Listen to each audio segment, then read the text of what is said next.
Hi everybody and welcome back to The Belle Life. On today's episode of Fancy Fixins, we're getting real fancy, okay? So you guys should know from my About Me video that I love Caribbean food. It's my favorite type of cuisine, so that's what I decided we're gonna go for today. So let me show you what we're gonna be cooking up, just so you can get excited about it. We are gonna be having some smothered pork chops, juicy, tender, fall off the bone. We're gonna have some avocado salad. We're gonna have some fried plantain, and we're also going to have some lima bean rice. So if you would like to learn how to make this, stay tuned.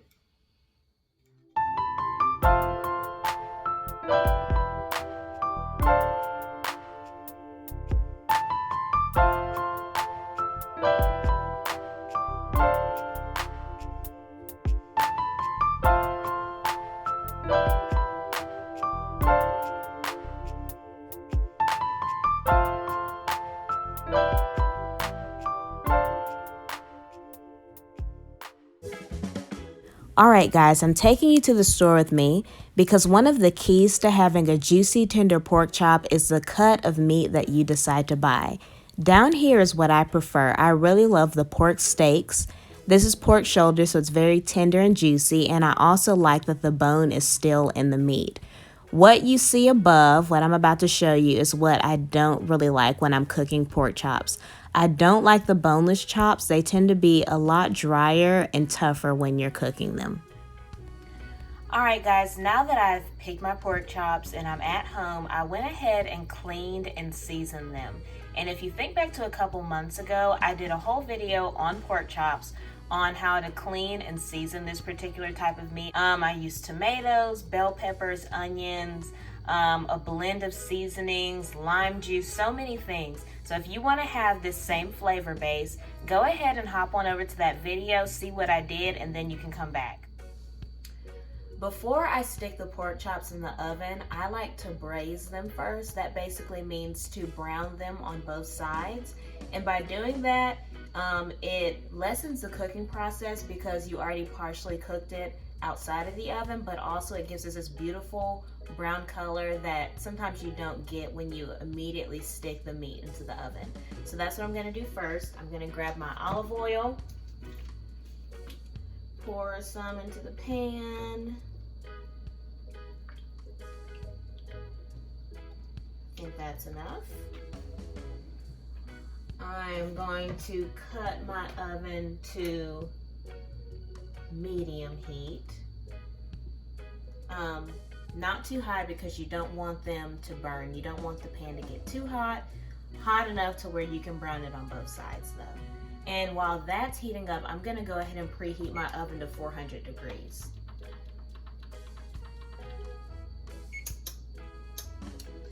Now that the oil is nice and hot, I'm going to pick up my meat. And as you can see, it has some vegetables on it. I like to kind of shake it. The vegetables we are going to fry later. So let's just brush off as many vegetables as you can because we're just trying to braise the meat right now. I'm just going to pick it up and sit it in the oil. Oh yes. That is a beautiful sizzle. It's music to my ears, honestly. These pork chops are really big, so I'm just going to cook 2 at a time, or braise 2 at a time. We're gonna let it cook on both sides for a few minutes, and that's just gonna give it a very nice brown, as I said before. After I take it out of this pan, I want to bake them in this pan, but this pan has stuff in it right now. I'm just gonna sit my braised pork chops right here until this pan is available. Guys, it smells so good in here. I wish you guys could smell it, but it's been a few minutes, and as you can see, my pork chop has began to brown. I'm gonna turn it over and allow the other side to brown a bit. And of course, it's going to cook fully in the oven. That one really looks beautiful. It's gonna cook fully in the oven. We're just trying to braise it a bit before we put in the oven. All right, guys, the meat has been braised on both sides. So now what I'm going to do, I I still have my pan full of vegetables. I'm going to use this to make a sauce to pour on top of the pork chops when they go inside the oven. So add it to the same pan. There's so much flavor in this pan. I'm just going to let these vegetables cook in the same pan as the pork chops. Notice that I did not cut the habanero. It's because there's so much spice in it. A lot of times when I'm cooking with one, I don't cut it. I just leave it whole and I allow it to cook down. This just gives you a lot of the flavor of the habanero without all of the spice. And as those vegetables are cooking, I'm going to go ahead and add these pork chops back to the roasting pan, just because that's where this pan is probably the only one that I have that's big enough to cook these pork chops in. It doesn't really matter that it had raw meat in it because this pork chop still is not fully cooked. So all of this is going to fully cook in the oven. Now that the vegetables have had time to cook down, I'm going to add a cup of water to this. We are trying to make a sauce to go on top of the pork chops. And I'm going to add 1 chicken bouillon cube. We're basically trying to turn those pan drippings, bits of pork chop, vegetables, peppers, into a nice gravy to pour on top of the pork chops to cook in.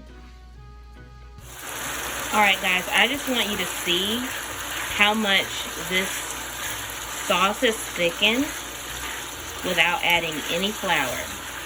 So yes, these are smothered pork chops, but there's no dairy added. This is simply the tomato, mostly the tomato, cooking down and thickening into a nice gravy. So now that it's cooked for a few minutes, this would be a good point to taste the sauce and see if it needs anything else. So that's what I'm about to do. And after the sauce is finished and it tastes good to my liking, I'm going to pour it on top of the pork chops. I thought it was good, but I felt like it needed just a little bit more flavor. So I had a little bit of seasoning left from when I seasoned my pork chops, because you know I like making seasoning mixes sometimes when I'm cooking. So I just took the rest of the seasoning mix and poured it in there. And I feel like that's all I really needed to finish it. So I'm going to give it another taste. That is perfect. Oh my gosh. Perfect. Perfect, perfect, perfect. That's so good I could cry. And I'm going to take this sauce and pour it all over the pork chops.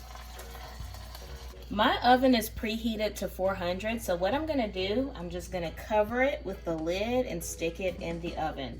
I'll let you guys know how long these pork chops go, but I'm going to say, I'm not even going to guess. One thing I'm going to let you guys know about me is when I'm cooking meat, I don't tell my meat when it's going to be finished. I don't tell my meat, you're done now. I let the meat talk to me and tell me when it's done. So if you really pay close attention to the meat, you'll know when it's done. So that's why it's hard for me to figure out like a cooking time, because I let it talk to me and let me know when it's done. I don't boss it around. For the lima bean rice, you're going to need jasmine rice, lima beans, epis, 2 chicken bouillon cubes, cloves, a can of coconut milk, parsley and thyme, onion and 4 cloves of garlic, a tomato, half a green pepper, and a habanero pepper.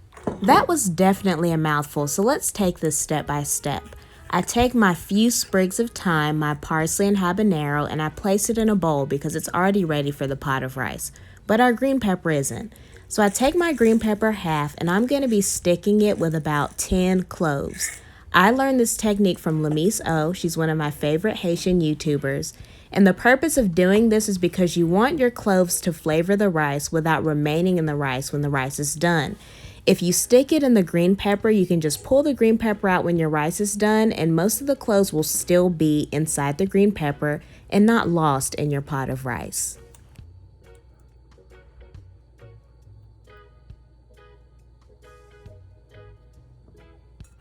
Next, I have 1 vine-ripe tomato that I'm cutting into quarters.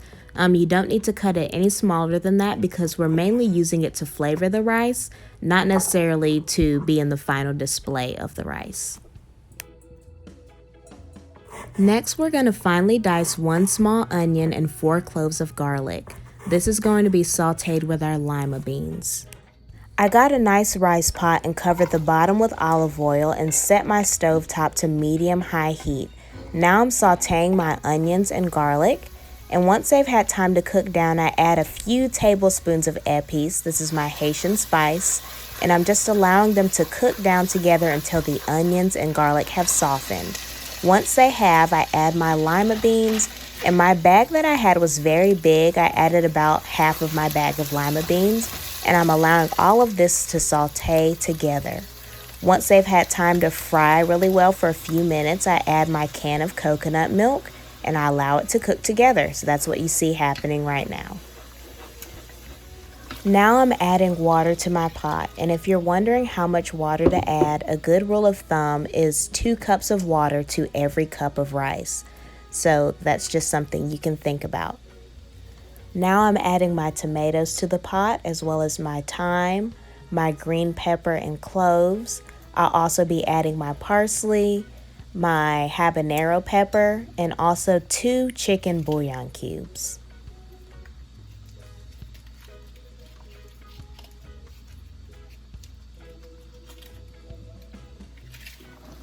Allow your chicken bouillon cubes to dissolve, and once they have, taste your water. If it needs more seasoning, do that. So I added black pepper and also some adobo, but you can add the seasoning of your choice.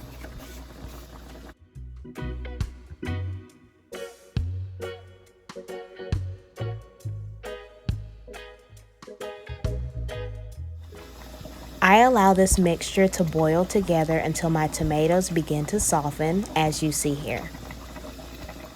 Now I'm adding my rice to the pot, and as you guys know, I don't measure when I'm making rice and beans, so I just pour it in the middle and build a mountain. That's what a lot of people say, and I stir it together to see if I need more rice.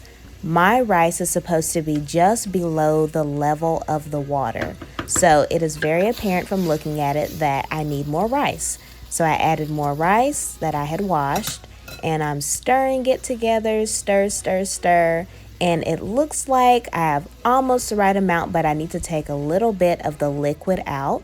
So that's what you see me doing right here. And after I stir it again, you'll see that the level of my rice is just below my water. So I don't really measure, but that's how I know how much rice I need to add according to the water. Next, I allow my rice to cook on medium-low heat uncovered until the water level cooks down and I can see the top of the rice. So once I can see the top of the rice, that's my cue that it's time to cut the heat down to low and cover it to allow it to finish cooking. So that's what you see me doing right here. I'm covering it with a paper towel. It does a great job of trapping in more of the heat, and then I put the lid on top. Cook your rice for however long the package directions tell you to. Once that time is up, cut the heat off and just allow it to sit. 1 hour passed and my pork chops started talking to me, y'all. So I pulled them out, and as you can see, the meat was pulling away from the bone. That's one thing that shows me that the pork chops are cooked all the way through and very tender and juicy. Alright guys, this is completely optional, but I really like my pork chops to have a nice burn. So I cut my oven up to 450 degrees and I allow them to cook uncovered until they have that brown that I like.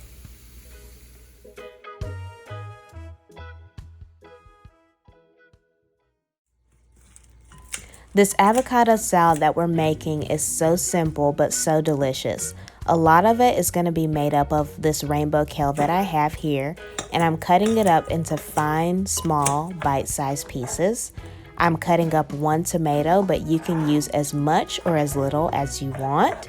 And I also have 1 avocado that I'm going to be cutting up. Sometimes I use 2. It just depends on what my mood is, and today I was in the mood for 1 avocado.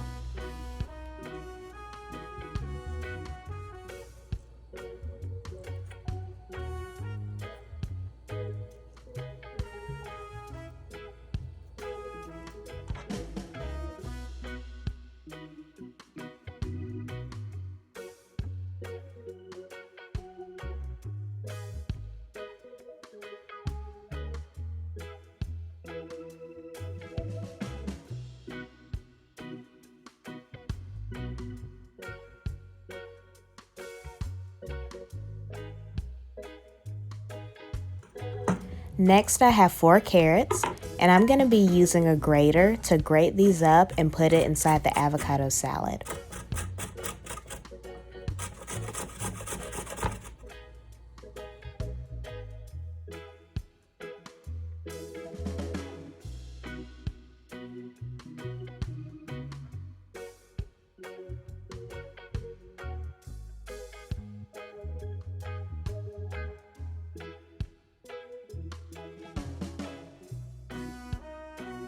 I season this salad very simply.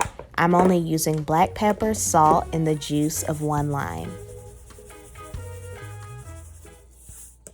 I seem to lose the juicer every time I'm recording a video that requires it, so I'm just using a fork to get the juice out of the lime, which happens to be very effective, even though it takes a bit longer.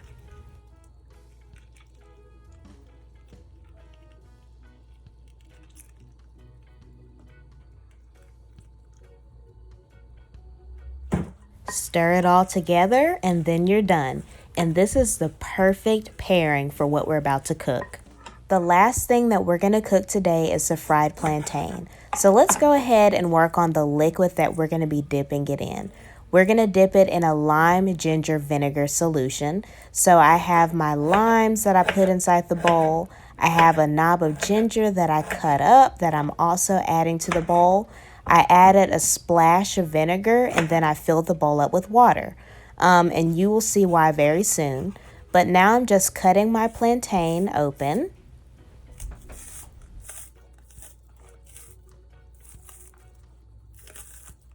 Now you want to cut your plantain into pieces that are about 1 inch thick.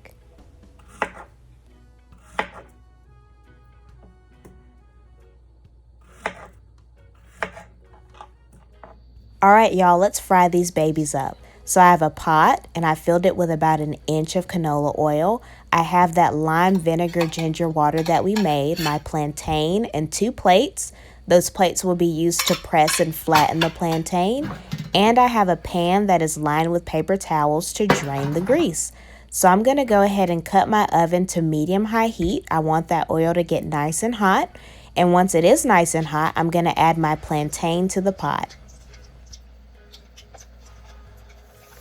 Allow them to fry in the oil until they have this beautiful golden brown color. And then you're going to take it and put it on the paper towel lined pan.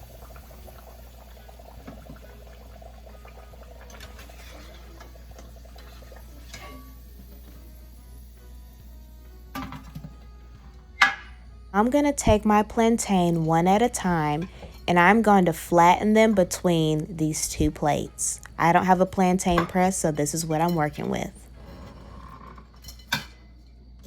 Look how beautiful that is. So now I'm going to take that plantain and dip it in the ginger lime vinegar water that we made, and I'm going to put it back into the grease, and it is going to get so crunchy and delicious. So I'm going to do that with each one.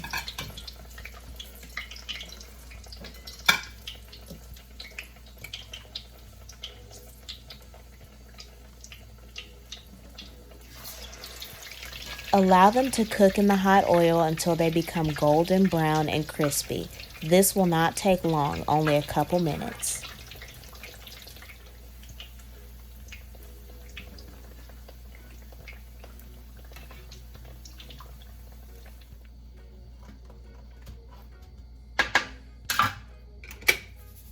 Lightly salt them and then you're done. I thought I got footage of myself finishing the lima bean rice, but I did not. But the only thing that I didn't get recorded was myself removing the large vegetables that were still in the pot. So the pieces of tomato, the habanero, the green pepper that was stuck with cloves, the thyme, and the parsley, I pulled that out and my rice was ready to serve. All right, guys, it's only right, since we spent all this time together cooking this, that we do a little taste test. So let's see how everything came out. I am trying to get some pork chops and some rice on the fork. Let's see. Smells so good. All right, let's see.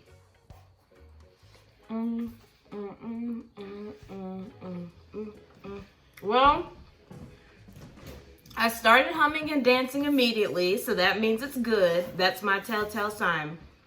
I mean, the pork chop is, I don't know if you guys can see this, it's so tender.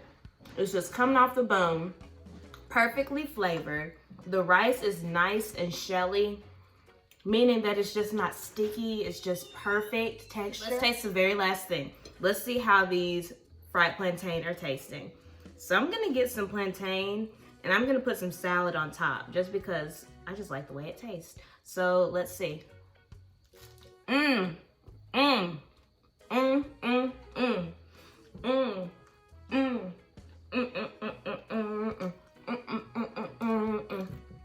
This just stole the show.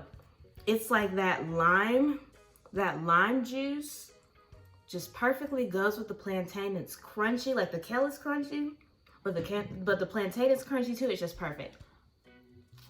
All right, guys, we have another winner. This was so good. I'm gonna finish eating it off camera, but I really hope you guys try this at home. It is so good. It takes a little bit of time, but the time is so well worth it. I hope you guys have enjoyed this video. I know it's a little bit longer because we cooked a full meal together. Don't forget, if you haven't subscribed yet, I am just gonna give you a few seconds to subscribe. So I'm gonna eat, and while I'm eating, go ahead and subscribe, okay? I'm giving you some time.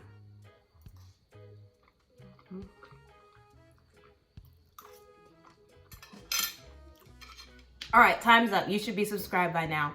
Thank you so much for tuning in. Thank you to everyone who is subscribed. Thank you for watching this video. I'm just so grateful for you guys, and I hope that you're enjoying these recipes just as much as I am. Have a blessed day, guys. Bye.